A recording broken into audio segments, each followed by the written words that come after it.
Bonjour à tous, ici Amiro Otaku, on se retrouve pour une nouvelle découverte manga. Fan d'isekai, je vous présente le manga Kei.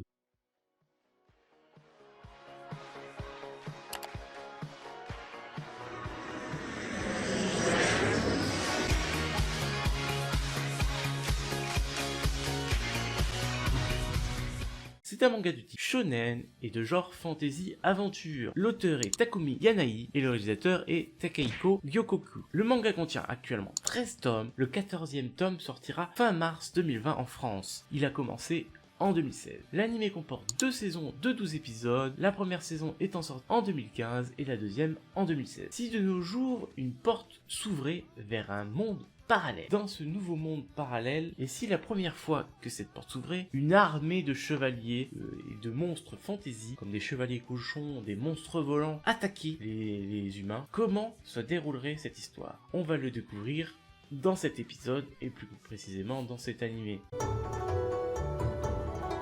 Yoji Itami, c'est un otaku et il en est fier. Il travaille uniquement pour pouvoir faire vivre sa passion.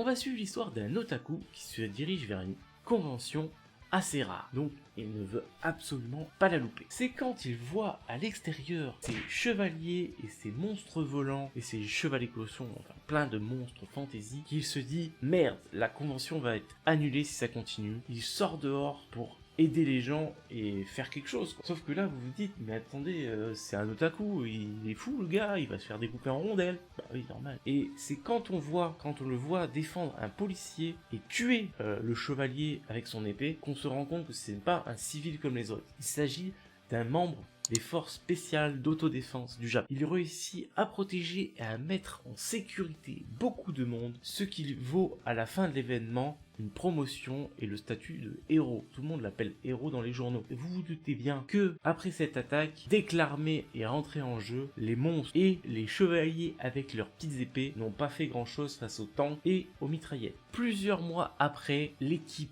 la force d'autodéfense du Japon, est emmenée dans l'autre monde. Que va-t-il se passer derrière cette porte? Vous le saurez en regardant cet anime. Vous savez tous que j'adore les isekai. Et bah cet animé en fait également partie.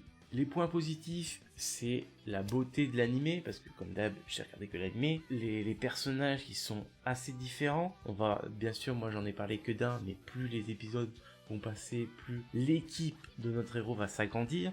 Ce que je vous laisserai bien sûr découvrir. On va aussi parler des combats qui sont assez expéditifs. Moi j'aime pas les combats qui durent trop longtemps. Et comme vous vous en doutez, quand il y a une guerre entre des chevaliers et l'armée de notre monde, disons que ça dure pas très longtemps. Donc ça paraît logique que ça soit court. Et du coup c'est ça qui me fait adorer, parce que comme je viens de déjà le dire, j'aime pas les combats qui durent trop longtemps. Dans cet animé on va plus se pencher sur l'aventure et la paix, parce que notre équipe, en plus de devoir se défendre contre les armées qui l'attaquent, ils doivent engendrer de l'entraide et essayer de trouver des ressources qui vont aider le Japon. Donc ils vont faire un échange de culture entre les deux mondes, et ça sera plutôt dirigé sur la paix, l'aventure, la découverte et les échanges culturels et d'entraide. N'hésitez pas à me donner un manga que vous désirez faire découvrir dans les commentaires. J'espère que cette vidéo vous aura plu. Si c'est le cas, n'hésitez pas à liker, commenter et partager. N'oubliez pas de vous abonner pour ne pas louper les prochaines vidéos. Et moi je vous dis